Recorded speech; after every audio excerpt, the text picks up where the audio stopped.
Hi again, welcome to week 3. This is Modernization Part 2. So today we're going to be talking about Inglehart and Welzel's book.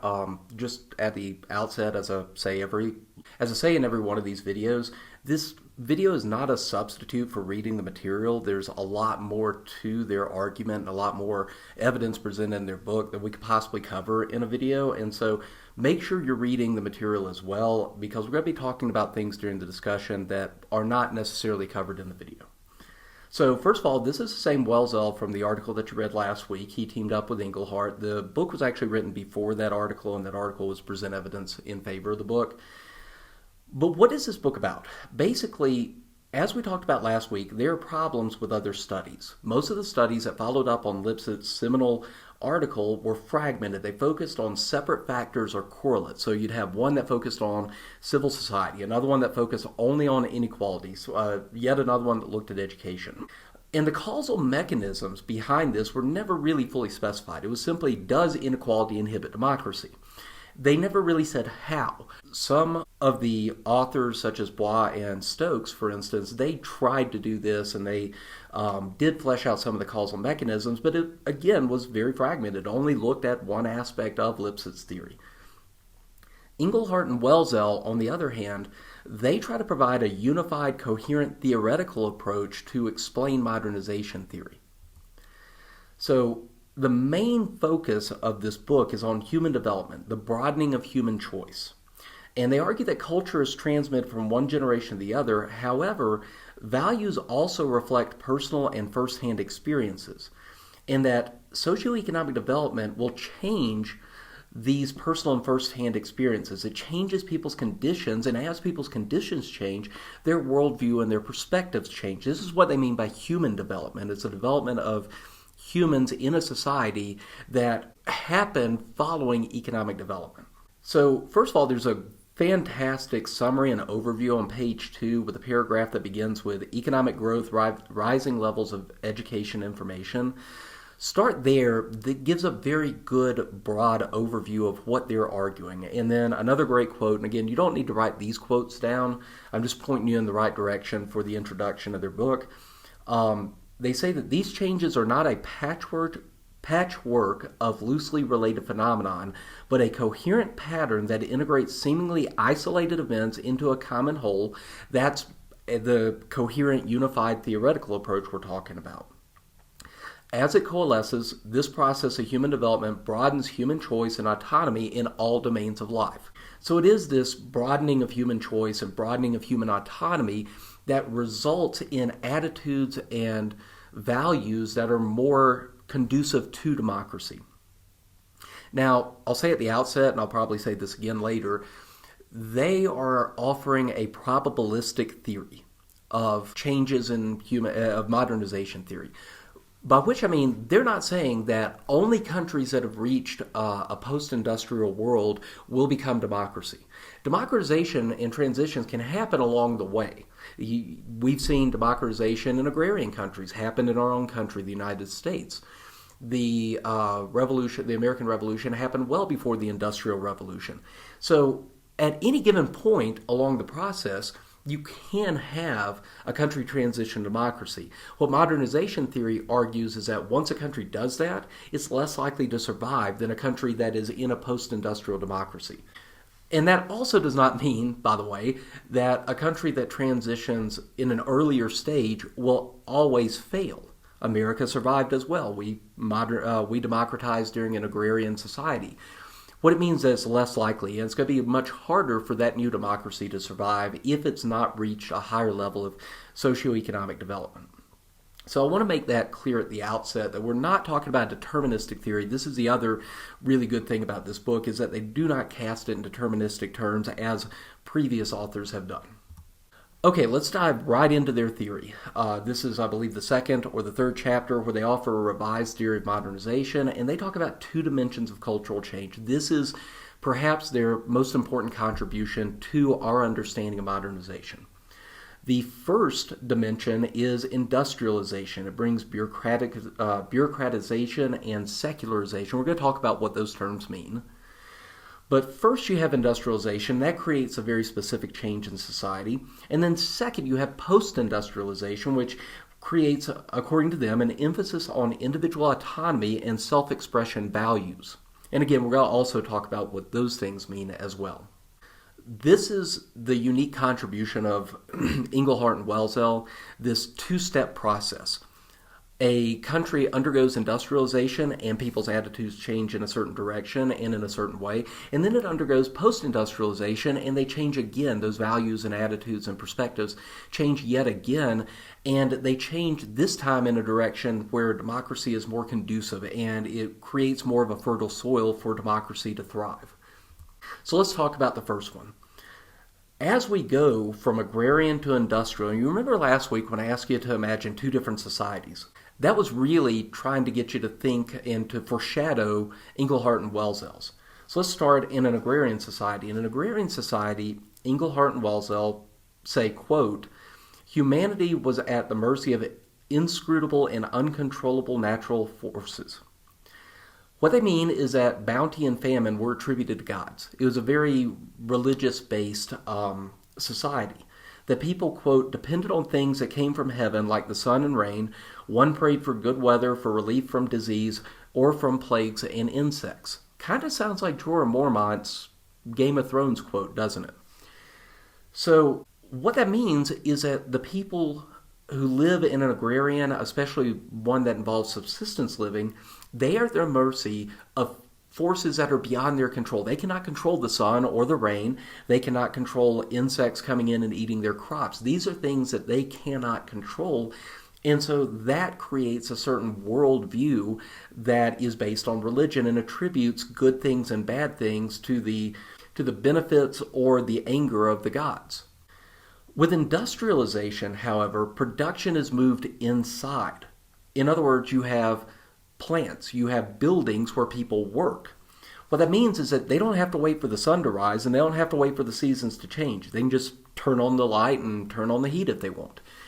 So the production and the work that people do in their everyday lives occurs inside, and it is no longer dependent upon the weather and things beyond people's control. Humankind has controlled nature in this way. We can have heat without the sun. We can have heat without the summer. We can have lights without waiting for the sun to rise. And to quote Inglehart and Welzel, praying to God for a good harvest was no longer necessary when one could depend on fertilizer and insecticides. And the consequence of this change, they argue, is a rise in secular ideology. Now, secular in this case, they're referring to things like fascism and communism. These secular ideologies arose and it shifted the authority from religious sources to secular rational sources. Now, rational here is a term of art. They're certainly not saying that either communism or fascism is rational in the colloquial way we tend to use it. They're certainly not saying fascism is good. What they're saying, however, is that the authority shifted from things outside of people's control to things that are in their control. So they're less likely to believe that their prosperity is due to the happiness of the gods, or that if things don't go well for them, that it's the anger of the gods. And it's science, and particularly government, that become the sources of authority in a mechanical world. In other words, people look to government and also science as the highest forms of authority. And hopefully understanding how government became a source of authority during industrialization, you can understand what they mean by secular ideologies and how that connects to fascism, which, by the way, a key tenet of fascism is that it is one of the organic state. In other words, that the state, the government, is comprised of the people, but the government itself is the highest authority, and people live their lives in service to that government. So that's really what they're talking about. Notice that this does not increase individual autonomy. Individual autonomy is a hallmark of democratic ideology and democratic philosophy. And so these secular ideologies are in some ways kind of antithetical to that. What it does mean, though, is that people are embedded in social classes with rigid social controls, and according to Inglehart and Welzel, it, quote, discourages self-expression and values. Think about what a fascist society looks like. people live their lives and everything they do is oriented around the good of the state. And they'll sacrifice their own well-being for the good of the state. So the government becomes the highest authority, and they live in a society with rigid controls over them. So they're not free to express their own views certainly not free to express criticism of the government, which is viewed as the highest authority in the country. So that's a switch from agrarian to industrialization. Let's talk about the second process that occurs, the switch or the transition from industrial to post-industrial. Inglehart and Welzel talk about a shift to a service sector economy. A service sector basically means that most people are dealing with people, symbols, and information. Even if you work in a low-level position, say at a fast food restaurant, you're interacting with people on a daily basis. In an industrial society, that's actually not the case.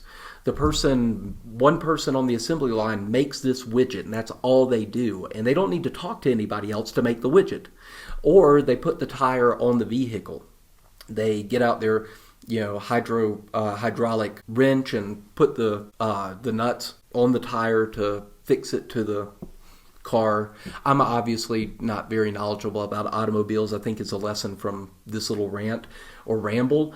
Nonetheless, in an industrial society, you have a very rigid workplace environment that does not require interaction with other people. In a post-industrial society, however, almost every job requires that you interact with somebody else. You're serving somebody in a restaurant, or you're communicating with people on ideas and symbols, and you're dealing with information. So again, there's less focus on producing material objects, and the crucial products that are made in a post-industrial society have to do with innovations, knowledge, and ideas. What this does is it reduces the constraints on human choice. First of all, Inglehart and Welzel talk about existential security. Basically, you're less worried about the basic necessities of life. In an agrarian subsistence society, if the weather changes, if there's a drought, your crops cannot grow and you starve to death. Or the animals around you also starve to death, and then there's no meat for you to go hunt. In a post-industrial society, not only has nature been conquered in that all the work happens inside, but there's also much more of a wealth that's distributed across everybody in that society. And so even things like going to buy bread, that type of scarcity just is not as present. But the more important part about a post-industrial society is it creates cognitive mobilization, a creative class, if you will, that requires a high level of education. Remember that education is one of the things going all the way back to the 50s with Seymour Martin Lipset that we always suspected would produce the fertile ground for democracy to survive. And finally, we've already touched on this, but it reverses disciplined workplace. Right? You're not making that one widget 8 hours a day. Instead, it frees people to have relationships of their own choice. You can go to a city and you can work in IT, or you can go work in the service sector, or you can be a middle management at a corporation. You are not bound or stuck with family or community relationships. This is actually very, very different from an industrial and certainly from an agrarian society where you live within your community, within your family, and that determines your occupational trajectory. Your future career path is greatly limited by your family and your local community. Well, here somebody who grew up in a small town can go to the big city and has a lot of choice in what occupation they want to choose. That also means they can have relationships with whomever they want. So the upshot of this is that what's produced from this post-industrial freeing up of people from their traditional community or familiar relationships, and the requirement for high education and an occupation where you're required to interact with other people, is what Inglehart and Welzel call an emancipative process. In other words, people are more economically secure, they're more intellectually autonomous, and they're socially more independent. That creates more personal autonomy. So there's less need for authority and dogmatic truths. They don't have to look to government as the ultimate authority, they become the ultimate authority. This is actually a very humanist theory in that regard, in that it argues that with economic changes comes an opening up of personal autonomy where authority shifts not from the gods nor from the government or science, but rather that the individual becomes much more autonomous and becomes the ultimate authority. And this ultimately, finally, gives rise to self-expression values because survival is taken for granted. People think about Maslow's hierarchy of needs. Right? Once you no longer have to worry about food, once you have to no longer worry about shelter, once you have to no longer worry about all of these existentialist threats, you can then focus on personal values and exploring your own thoughts and opinions. And you'll remember, by the way, that emancipative values or self-expression values from the Welzel article last week, those were the best predictors of democracy. So to back up and to give a bit of an overview and to highlight a couple of main points that I think you'll want to focus on when you read through this book. First of all, modernization theory is not and has never been about economic development per se. Yes, Lipset and Jaworski and Lamanji and all of the things we've been reading, they look at GNP per capita, they look at economic indicators, but those are indicators. Those are what we call proxy variables. They measure something else. What Inglehart and Welzel are focusing on is human development. They're saying that with that economic development comes changes in the human condition that from agrarian to industrial societies creates a detachment from religion, a secular ideology that still gives authority to the state and still suppresses self-expression values. But then, in the transition from an industrial to a post-industrial society, that creates more personal autonomy. So it's this human development. That's the causal mechanism. And in my view, this is the purest form of Lipset's theory. Economic development is merely a measure or a proxy for the changes in humans and society, and the true causal mechanism, according to Inglehart and Welzel, is these changes in humans and society that result from the modernization. So it's not just modernization economically, it's modernization in terms of the human condition. So again, I kind of beat this point to death, but it is hugely important because if you go back to last week in the discussion about Lipset's theory, Lipset was always looking for things he called correlates. And underlying that, he was looking for causal mechanisms that actually explained it. He never said that GNP per capita was the causal mechanism. It was always the changes in people's cognitive abilities, in their relationship to society, in the rise of mass media, which gave, underlying all that, what Inglehart and Welzel argued is that underlying all that are changes in humans, is human development. So that is the core theoretical causal mechanism underlying all of modernization theory. Finally, Inglehart and Welzel add to Lipset. It's not just a reiteration or presenting evidence for Lipset's theory. If that were the case, and we just read Lipset's original article, and we'd skip over Inglehart and Welzel, and we'd just look at what evidence that they presented. It would just be an empirical observation. They're presenting evidence to support Lipset. They actually add on to Lipset's original work and a lot of the work that came after by talking about the distinct effects of industrialization and post-industrialization, how humans change with each one of those economic transitions. And that is something that we haven't seen from previous authors. And it's a unique contribution to this book, and it's a centerpiece of this book. And so what you need to do at this point, with all of this in mind, is to read the rest of the book for the fuller picture. They provide, some of it's going to be providing evidence, empirical evidence, and some of it's going to be fleshing out some of the implications.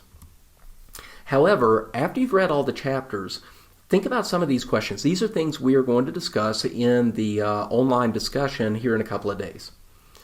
First of all, foreign policy. What would their theory imply about the effectiveness of economic sanctions on promoting democracy? This is a very common tool, economic sanctions, for trying to get dictators around the world to liberalize, to open up, and to allow more political freedoms in their country. If you think through the implications, Inglehart and Welzel's book raises questions about the efficacy of that, and some other important questions about using that as a tool to promote democracy. Second question, how could we use their theory to promote democracy abroad? In other words, we have a country that's authoritarian. We'd like that country to be democratic. What information from this theory can we use to try to promote democracy in a way that will ensure that it lasts the longest? And third question is, how relevant is their advice in that Chapter 3 section on foreign policy implications to understanding ISIS and finding ways to combat terrorism? This is also another topic that's hotly debated that I think that their book speaks to and can help us perhaps better understand. It's certainly in this topic, combating terrorism, their book is not the answer to it, but I think it can instruct and inform some of our ideas about how to do that. And then finally, what about atrocities happening by various religious groups in Central African Republic and elsewhere? So that's it. Relatively short video. I'd like to, hopefully you'll have a little more time because of the shorter video to go and read their books. We're going to have one other video up that's going to walk through something that's very important for your project. Basically, how do you get data that you're going to need to complete this last project? So make sure that you watch it. But this is the background on Inglehart and Welzel. I hope you'll read the book, and hopefully we'll have a great discussion later in the week.